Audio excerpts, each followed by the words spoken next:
ಒಂದು ಸಣ್ಣ ಹಳ್ಳಿಯಲ್ಲಿ ರವಿ ಎಂಬ ಹುಡುಗ ವಾಸಿಸುತ್ತಿದ್ದ. ಆ ಹಳ್ಳಿ ತುಂಬಾ ಸರಳವಾಗಿತ್ತು. ಅಲ್ಲಿ ದೊಡ್ಡ ಶಾಲೆಗಳು, ದೊಡ್ಡ ಉದ್ಯೋಗಗಳು ಅಥವಾ ದೊಡ್ಡ ಅವಕಾಶಗಳು ಇರಲಿಲ್ಲ. ಜನರು ದಿನವೂ ತಮ್ಮ ತಮ್ಮ ಕೆಲಸದಲ್ಲಿ ಬ್ಯುಸಿಯಾಗಿದ್ದರು. ಯಾರೂ ದೊಡ್ಡ ಕನಸುಗಳನ್ನು ಕಾಣುತ್ತಿರಲಿಲ್ಲ. ಆದರೆ ರವಿಗೆ ಮಾತ್ರ ಒಂದು ವಿಭಿನ್ನ ಕನಸು ಇತ್ತು. ರವಿ ಚಿಕ್ಕಂದಿನಿಂದಲೇ ಕೇಳುತ್ತಿದ್ದ ಒಂದು ಮಾತು: ನಮ್ಮ ಹಳ್ಳಿಯವರು ದೊಡ್ಡವರು ಆಗುವುದಿಲ್ಲ, ನಮ್ಮ ಹಳ್ಳಿಯಲ್ಲಿ ಹುಟ್ಟಿದರೆ ಇದೇ ಜೀವನ. ಈ ಮಾತುಗಳನ್ನು ಕೇಳಿದಾಗ ಅವನ ಮನಸ್ಸಿಗೆ ತುಂಬಾ ನೋವಾಗುತ್ತಿತ್ತು. ಆದರೆ ಅವನು ಒಂದು ದಿನ ತನ್ನ ಮನಸ್ಸಿಗೆ ಮಾತು ಕೊಟ್ಟ: ಒಂದು ದಿನ ನಾನು ನನ್ನ ಹಳ್ಳಿಯ ಹೆಸರನ್ನು ದೊಡ್ಡದಾಗಿಸುತ್ತೇನೆ ಎಂದು. ರವಿಯ ತಂದೆ ಒಬ್ಬ ಕೂಲಿ ಕಾರ್ಮಿಕ. ದಿನಪೂರ್ತಿ ಕಷ್ಟಪಟ್ಟು ಕೆಲಸ ಮಾಡುತ್ತಿದ್ದರು. ರವಿಯ ತಾಯಿ ಮನೆಯ ಕೆಲಸ ಮಾಡುತ್ತಿದ್ದರು. ಮನೆ ತುಂಬ ಸರಳ. ಕೆಲವೊಮ್ಮೆ ಊಟಕ್ಕೂ ಕಷ್ಟವಾಗುತ್ತಿತ್ತು. ಆದರೂ ರವಿ ಓದಿನಲ್ಲಿ ಆಸಕ್ತಿ ಕಳೆದುಕೊಂಡಿರಲಿಲ್ಲ. ಒಂದು ದಿನ ಶಾಲೆಯಲ್ಲಿ ಶಿಕ್ಷಕರು ಕೇಳಿದರು: ನೀವು ದೊಡ್ಡವರಾದ ಮೇಲೆ ಏನಾಗಬೇಕು? ಬಹಳ ಮಕ್ಕಳು ಹೇಳಿದರು: ರೈತ, ಅಂಗಡಿ ಮಾಲೀಕ, ಚಾಲಕ.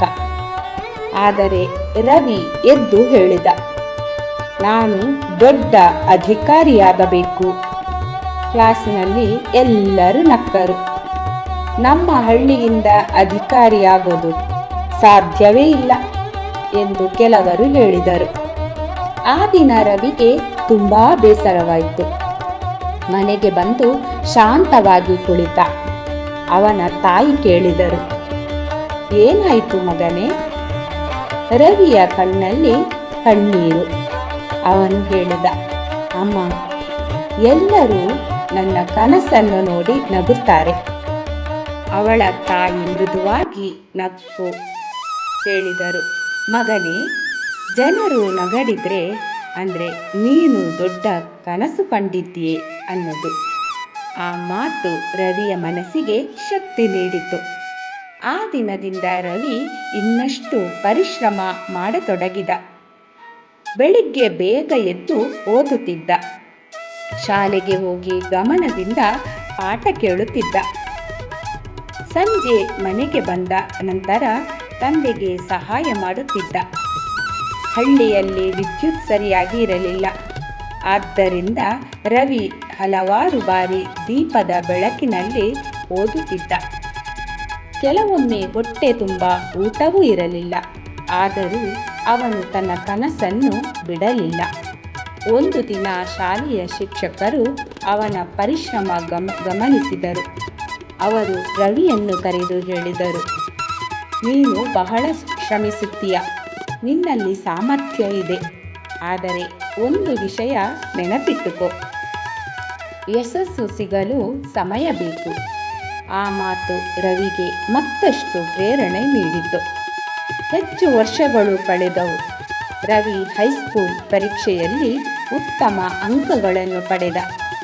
ಹಳ್ಳಿಯಲ್ಲೇ ಮೊದಲ ಸ್ಥಾನ ಪಡೆದ. ಆ ದಿನ ಅವನ ತಂದೆಯ ಕಣ್ಣಲ್ಲಿ ಸಂತೋಷದ ಕಣ್ಣೀರು ತುಂಬಿತ್ತು. ಆದರೆ ಮುಂದೆ ಓದಲು ಹಣ ಬೇಕಿತ್ತು. ಅದು ದೊಡ್ಡ ಸಮಸ್ಯೆ. ರವಿಗೆ ಒಂದು ಕ್ಷಣ ಭಯವಾಯಿತು. ಇಷ್ಟು ವರ್ಷ ಮಾಡಿದ ಪ್ರಯತ್ನ ವ್ಯರ್ಥವಾಗುತ್ತದೆಯಾ? ಆ ಸಮಯದಲ್ಲಿ ಶಾಲೆಯ ಶಿಕ್ಷಕರು ಮುಂದೆ ಬಂದರು. ಅವರು ಹೇಳಿದರು: ನೀನು ಓದಬೇಕು, ನಿನ್ನಂತಹ ವಿದ್ಯಾರ್ಥಿಗಳು ಮುಂದೆ ಹೋಗಬೇಕು. ಶಿಕ್ಷಕರು ಮತ್ತು ಕೆಲವು ಹಳ್ಳಿಯವರು ಸೇರಿ ರವಿಗೆ ಸಹಾಯ ಮಾಡಿದರು. ರವಿ ನಗರಕ್ಕೆ ಹೋಗಿ ಕಾಲೇಜಿನಲ್ಲಿ ಸೇರಿದರು. ನಗರದ ಜೀವನ ತುಂಬ ವಿಭಿನ್ನ. ದೊಡ್ಡ ಕಟ್ಟಡಗಳು, ದೊಡ್ಡ ಕಾಲೇಜುಗಳು, ಸ್ಪರ್ಧೆ ತುಂಬ ಜಾಸ್ತಿ. ಮೊದಲಿಗೆ ರವಿಗೆ ಭಯವಾಯಿತು. ಅವನಿಗೆ ಅನಿಸಿತು: ನಾನು ಹಳ್ಳಿಯಿಂದ ಬಂದ ಹುಡುಗ, ನಾನು ಇಲ್ಲಿ ಹೇಗೆ ಸ್ಪರ್ಧೆ ಮಾಡಲಿ? ಆದರೆ ತಕ್ಷಣ ಅವನಿಗೆ ತಾಯಿಯ ಮಾತು ನೆನಪಾಯಿತು. ಜನರು ನಕ್ಕರು, ನೀನು ದೊಡ್ಡ ಕನಸು ಕಂಡಿದ್ದೀಯೆ. ಅವನು ಮತ್ತೆ ಧೈರ್ಯ ಪಡೆದ. ದಿನಗಳು ಕಳೆದವು. ರವಿ ತುಂಬ ಪರಿಶ್ರಮದಿಂದ ಓದುತ್ತಿದ್ದ. ಹಲವಾರು ಬಾರಿ ವಿಫಲವಾಗಿದ್ದ. ಪರೀಕ್ಷೆಯಲ್ಲಿ ಕೆಲವೊಮ್ಮೆ ನಿರೀಕ್ಷಿಸಿದ ಅಂಕ ಬರಲಿಲ್ಲ. ಸ್ನೇಹಿತರು ಮುಂದೆ ಹೋಗಿದ್ದರು. ಆದರೆ ಅವನು ಒಂದು ವಿಷಯ ಎಂದಿಗೂ ಮರೆತಿರಲಿಲ್ಲ. ನಿಲ್ಲದವನಿಗೆ ಸೋಲು ಇಲ್ಲ. ಅವನು ಮತ್ತೆ ಪ್ರಯತ್ನಿಸುತ್ತಿದ್ದ. ವರ್ಷಗಳ ಪರಿಶ್ರಮದ ನಂತರ ರವಿ ದೊಡ್ಡ ಸ್ಪರ್ಧಾತ್ಮಕ ಪರೀಕ್ಷೆಗೆ ತಯಾರಿ ಮಾಡತೊಡಗಿದ. ಅದು ತುಂಬ ಕಠಿಣ ಪರೀಕ್ಷೆ. ಸಾವಿರಾರು ಜನರು ಬರೆಯುತ್ತಿದ್ದರು. ಮೊದಲ ಪ್ರಯತ್ನದಲ್ಲಿ ಅವನು ವಿಫಲವಾಯಿತು. ಆ ದಿನ ಅವನು ತುಂಬ ಬೇಸರಗೊಂಡ. ಆದರೆ ಅವನ ಮನಸ್ಸು ಹೇಳಿತು, ಒಮ್ಮೆ ಸೋತರೆ ಕನಸು ಸಾಯುವುದಿಲ್ಲ. ಅವನು ಮತ್ತೆ ಓದಲು ಶುರು ಮಾಡಿದ. ಎರಡನೇ ಪ್ರಯತ್ನ ಮತ್ತೆ ವಿಫಲ. ಈ ಬಾರಿ ಹಲವರು ಹೇಳಿದರು, ಇದು ನಿನ್ನಿಂದ ಆಗುವುದಿಲ್ಲ. ಆದರೆ ರವಿ ಈ ಬಾರಿ ಒಂದು ನಿರ್ಧಾರ ತೆಗೆದುಕೊಂಡ. ಈ ಬಾರಿ ನಾನು ನನ್ನ ಕನಸಿಗಾಗಿ ಕೊನೆಯವರೆಗೂ ಹೋರಾಡುತ್ತೇನೆ ಎಂದು. ಅವನು ದಿನವೂ 10-12 ಗಂಟೆ ಓದುತ್ತಿದ್ದ. ಮೊಬೈಲ್, ಮನರಂಜನೆ ಎಲ್ಲವನ್ನೂ ದೂರವಿಟ್ಟ.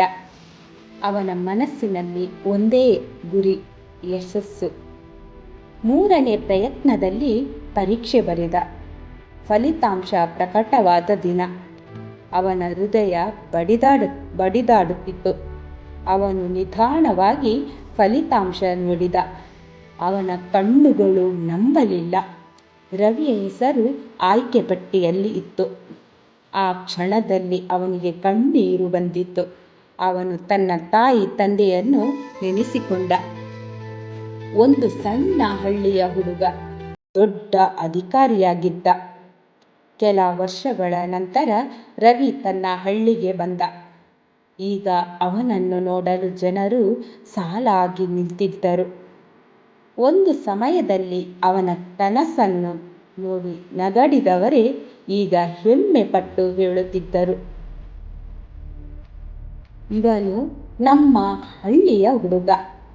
ರವಿ ಹಳ್ಳಿಯ ಮಕ್ಕಳಿಗೆ ಹೇಳಿದರು, ನಿಮ್ಮ ಪರಿಸ್ಥಿತಿ ನಿಮ್ಮ ಭವಿಷ್ಯವನ್ನು ನಿರ್ಧರಿಸುವುದಿಲ್ಲ, ನಿಮ್ಮ ಪರಿಶ್ರಮ ನಿರ್ಧರಿಸುತ್ತದೆ ಎಂದು. ಆ ದಿನ ಹಳ್ಳಿಯ ಮಕ್ಕಳ ಕಣ್ಣಲ್ಲಿ ಹೊಸ ಕನಸು ಹುಟ್ಟಿತು. ಅವರು ಅರಿತುಕೊಂಡರು, ಕನಸು ಕಾಣುವುದು ದೊಡ್ಡ ತಪ್ಪಲ್ಲ, ಆ ಕನಸಿಗಾಗಿ ಹೋರಾಡದೆ ಬಿಡುವುದು ದೊಡ್ಡ ತಪ್ಪು. ಆ ದಿನದಿಂದ ಆ ಹಳ್ಳಿಯಲ್ಲಿ ಒಂದು ಮಾತು ಪ್ರಸಿದ್ಧವಾಯಿತು, ಹಳ್ಳಿ ಚಿಕ್ಕದಾಗಿರಬಹುದು, ಆದರೆ ಕನಸು ದೊಡ್ಡದಾಗಬಹುದು. ಧನ್ಯವಾದಗಳು ಸ್ನೇಹಿತರೆ. ಈ ಕತೆ ನಿಮಗೆ ಇಷ್ಟವಾಯಿತು ಅಂತ ಅಂದ್ಕೊಂಡಿದ್ದೀನಿ. ಇಷ್ಟವಾಗಿದ್ದರೆ ಪ್ಲೀಸ್ ಒಂದು ಲೈಕ್ ಕೊಡೋದನ್ನು ಮರಿಬೇಡಿ. ನನ್ನ ಚಾನೆಲನ್ನು ಮೊದಲನೇ ಬಾರಿ ನೋಡ್ತಿದ್ರೆ ಪ್ಲೀಸ್ ಪ್ರತಿಬಿಂಬ ಚಾನೆಲನ್ನು ಸಬ್ಸ್ಕ್ರೈಬ್ ಮಾಡಿಕೊಂಡು ಪಕ್ಕದಲ್ಲಿ ಕೊಟ್ಟಿರುವ ಬೆಲ್ ಐಕನನ್ನು ಕ್ಲಿಕ್ ಮಾಡಿ. ನಾನು ಹಾಕುವ ವಿಡಿಯೋದ ಎಲ್ಲ ನೋಟಿಫಿಕೇಷನ್ ನಿಮಗೆ ಬರುತ್ತದೆ. ಒಂದು ಸುಂದರವಾದ ಕಮೆಂಟ್ ಕೂಡ ಬರೆಯುವುದನ್ನು ಮರೆಯಬೇಡಿ. ಮುಂದಿನ ಸುಂದರವಾದ ಕಥೆಯಲ್ಲಿ ಸಿಗುವವರೆಗೂ stay tune. Bye bye. Take care friends.